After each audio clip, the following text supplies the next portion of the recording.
Assalamualaikum warahmatullahi wabarakatuh. Perkenalkan, nama saya Giza Nabila Rahma dari kelas Bela Negara G160 dengan NPM 2404301080. Jadi di sini saya membuat video tentang review artikel secara garis besar yang sudah saya tulis dengan judul Framing Berita di Media Massa, Membangun Narasi Bela Negara dalam Pemberitaan Banjir Aceh, Sumatera untuk Ketahanan Sosial. Artikel ini membahas peran media massa dalam membingkai pemberitaan bencana banjir dan kaitannya dengan narasi bela negara. Pada bagian pendahuluan, saya mengawali penulisan artikel ini dengan menjelaskan bahwa bencana banjir yang terjadi di Aceh dan wilayah Sumatera pada 26 November 2025 tidak hanya berdampak pada aspek fisik korban saja, namun juga berdampak kepada aspek sosial dan psikologis korban. Dalam konteks ini, media massa memiliki peran strategis karena tidak hanya menyampaikan informasi, namun juga membentuk cara pandang publik melalui framing berita. Tujuan dari artikel ini adalah untuk menganalisis bagaimana framing berita bencana dapat membangun narasi bela negara dan memperkuat ketahanan sosial masyarakat. Secara teoritis, artikel ini menggunakan teori ataupun konsep framing dalam kajian komunikasi massa. Framing dipahami sebagai cara media memilih, menonjolkan, dan mengorganisasikan sebuah fakta sehingga dapat membentuk makna tertentu di benak audiens yang membacanya. Dalam konteks bela negara tidak hanya bersifat militer, namun juga ada yang bersifat non-militer seperti menjaga solidaritas sosial, persatuan, dan stabilitas bangsa.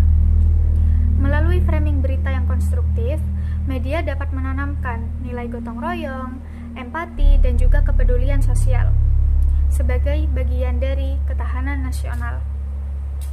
Pada bagian pembahasan, di sini menunjukkan bahwa pemberitaan banjir di Aceh, Sumatera Utara, Sumatera Barat banyak dibingkai sebagai isu kemanusiaan dan solidaritas nasional.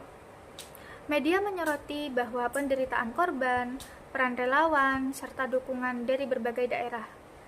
Framing semacam ini menempatkan bencana bukan hanya sebagai bencana nasional, namun juga sebagai tanggung jawab kolektif seluruh bangsa. Selain itu, penekanan pada kisah ketangguhan dan pemulihan masyarakat turut membangun optimisme publik dan memperkuat ketahanan sosial.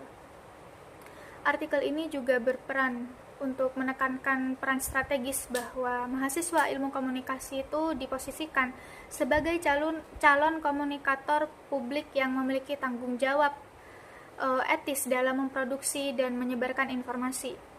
Dengan memahami framing berita, mahasiswa ilmu komunikasi dapat berkontribusi dalam bela negara non-militer melalui produksi konten yang edukatif, empatik, dan berorientasi pada kepentingan publik. Secara keseluruhan, artikel ini relevan dan kontekstual karena mengaitkan teori framing dengan isu kebencanaan aktual dan konsep bela negara yang terletak pada integrasi antara teori, nilai kebangsaan, dan juga praktik media. Kesimpulannya adalah artikel ini dapat memberikan pemahaman mengenai bagaimana peran media massa sebagai instrumen ketahanan sosial dan bela negara. Sekian yang bisa saya sampaikan. Terima kasih. Wassalamualaikum warahmatullahi wabarakatuh.